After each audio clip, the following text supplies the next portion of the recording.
When there's local news, people are more likely to engage in their community. Whenever a small town newspaper in this country closes, it creates a vacuum of information. But I'm going to show you how college students are helping to fill that void. In America's most rural communities, there is often no shortage of beauty to be found. But more and more these days, there is a shortage when it comes to local news coverage. Hey. These journalism students at the University of Vermont, though, are trying to change that. Okay, let's start setting things up this week. Here's how it works. Nearly everyone in this editorial meeting is being paid by the university through various scholarships. Interview with her, have draft done by the end of the week. They are all considered reporters. Sort of setting timelines, figuring out our plan of reporting. Journalism students report for local newspapers across the country, providing valuable hyper-local community coverage at no cost to the papers benefiting from their stories. What does it do for that organization, that maybe is kind of teetering a little bit? It's everything, because in some cases, a lot of these that we work with, a lot of these are community newspapers that have one reporter maybe and an editor. Richard Watts is the director of the Center for Community News, which launched last year. What kind of need are these students filling? Are these journalists filling? Yeah, it's enormous. And there's just a crisis, absolute crisis in local news. And the systems have evaporated. There's now almost 100 million Americans who have no local news source. In the last 15 years, an estimated 360 newspapers have shut down across the country. But in the last 12 months, the Center for Community News has found more than 120 partnerships between local media and colleges.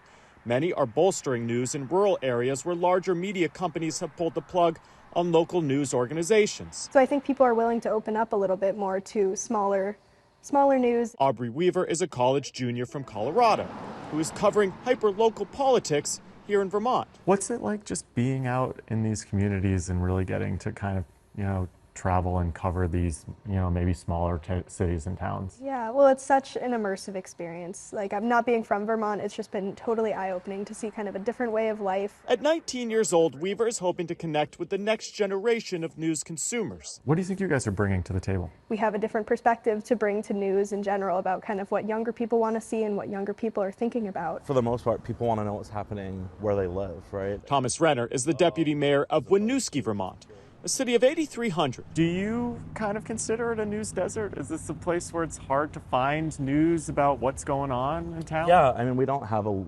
traditional local paper at all.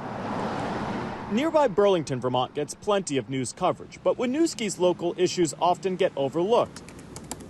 Now, though, they have Winooski News, an online reporting service that was born through the University of Vermont partnership. I think that it reminds people that their neighbors are facing the same issues that they're facing.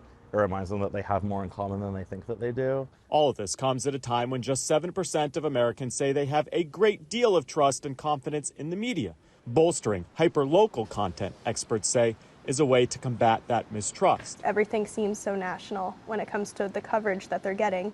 So the gap this fills, I really think, is a local focus and kind of bringing people back to their communities. When there's local news, people are more likely to engage in their community. This week. Going forward, the Center for Community News' goal is to secure more funding and provide more staff to smaller newspapers that may be teetering on the edge nationwide. These folks are bringing their young eyes, to this whole landscape and thinking about the types of stories that they think need to be written about. All in hopes of making sure the news coverage of America's rural communities is as robust as the beauty of the landscapes here. Chris Conti, Scripps News, Burlington, Vermont.